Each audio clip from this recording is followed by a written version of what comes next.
The game tonight, Buffalo Bills, baby. Isn't it amazing? I know you're excited. I mean, teams that can play in weather and teams that can't. And we saw an example of both of those teams tonight.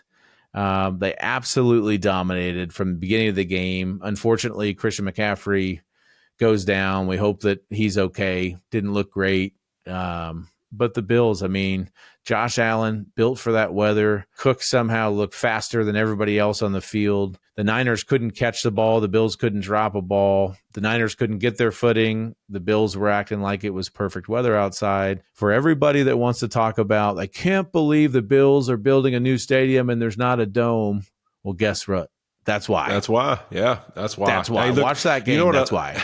I love the duo to the house, and then the next drive they get it. I'm like, oh, no, they're about to run it again. And he got another huge gain. It's like, hey, listen, it's very clear we're going to make the 49ers tackle. That's what we're going to do in this weather. But, you know, it kind of made me think about even on Thanksgiving Day, the Dolphins in Green Bay. It's like you take these teams, whether it be in California or Florida, and I'm sorry, you show up in those conditions. You can have all the speeches you want all week. You can put all the Vaseline you want on your arms.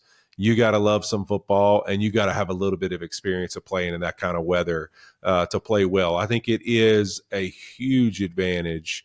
And it's also why, to me, you know, Buffalo's right there on their heels. If the Chiefs slip up and those playoffs end up going through Buffalo, man, that's going to be a really tough place for people to go and win.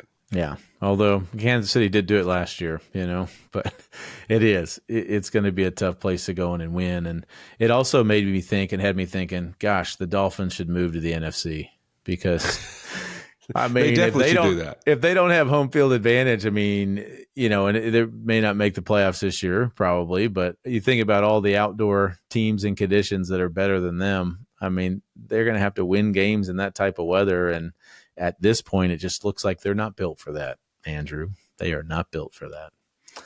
But I think one of the other amazing things, just looking at the stats of Josh Allen, and right when that temperature starts to drop in December and January, we haven't really seen a quarterback like him. And, you know, there's some ridiculous stats since 2020 with his record, with the amount of touchdowns, but he's dang near unbeatable in those conditions. And it's been really fun to watch. But that play, I was about to say, you think he's unbeatable. What about when he's throwing passes and then catching laterals from his own passes and then going full Superman over the pylon? I mean, dude, this guy is crazy rare. But I also thought, too, as you always say this about their culture, the atmosphere that Buffalo is, just the feel that those guys have as a team. Man, you want to talk about not only were they winning, but the fun, the smiles, the energy you saw them have from the jump of that game every time a play went good. Man, they have a special vibe right now. And you can tell that Josh Allen is the epitome of it. The dude he is, the way he plays the game. He has an infectious energy about him, like he's a little kid out there playing in the backyard. They are really fun to watch. Yeah, and don't mistake that play as like a Ben Johnson special where they dialed that thing up. Josh throws a really bad ball to Amari, who makes an amazing one-handed catch. It was going to go for no gain, and Josh was probably running over there to make sure he didn't fumble, and then all of a sudden puts his arms up. Amari pitches it to him. He breaks a tackle and dives in the end zone. Like I love what Collinsworth said because my kids were doing the same thing. Once big plays happen in a game, they immediately go to their phones to check their fantasy team. And they scored it as a passing touchdown and a receiving touchdown for Josh on the same play. So he ended up with 0 receptions for 7 yards receiving and a receiving touchdown, which just, I mean, there's not a better Josh Allen stat line than that. And then he added the rushing touchdown, of course. And then, you know, the engagement. Over all of this, come on, he's winning on the field. He's winning off the field. I mean, congrats to Josh on the engagement too. Good stuff from him. I actually have a funny engagement story, and I don't think I've ever told you this, Whit. Wait, have you ever heard my engagement story with Liza? Is this to Liza? Okay. This is to Liza. Okay. I am a snot-nosed rookie, can't grow a beard yet with the St. Louis Rams. We have a joint bank account. Is this before or after you ended the Greatest Show on Turf?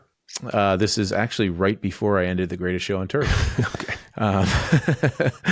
And we went to the Gap, she got a winter coat. It was getting cold. It was November. And the people at the Gap thought they double charged us for the coat.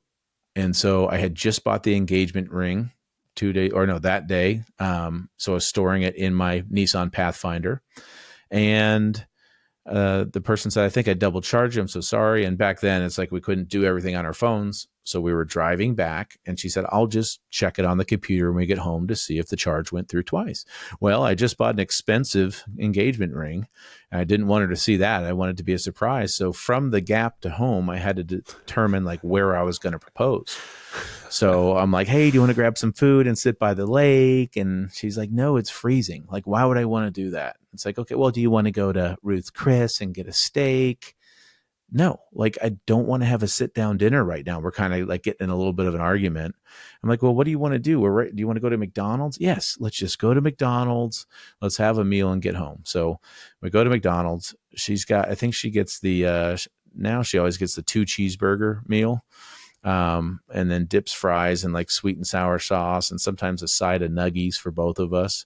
And so she's there like, chicken nuggets, cheeseburger, there's stuff all over her fingers. And I'm like, oh my God. Now, I got to do it. In fairness to me, this was a gas station connected to a McDonald's. So it was classy. Yeah. Super classy. Clearly. I pull out the ring in the middle of McDonald's and propose to her. Thank God she says yes. And then that next week, I ended the greatest show on turf and had to play for the Rams. But that was it. That's how you get engaged at McDonald's. And guess what? She said yes, and she loved it, and she loves the story. So that's right. You created a memory. That's the whole point. Right? See, not only did I create a memory, though, this is where people go wrong. I also created expectations.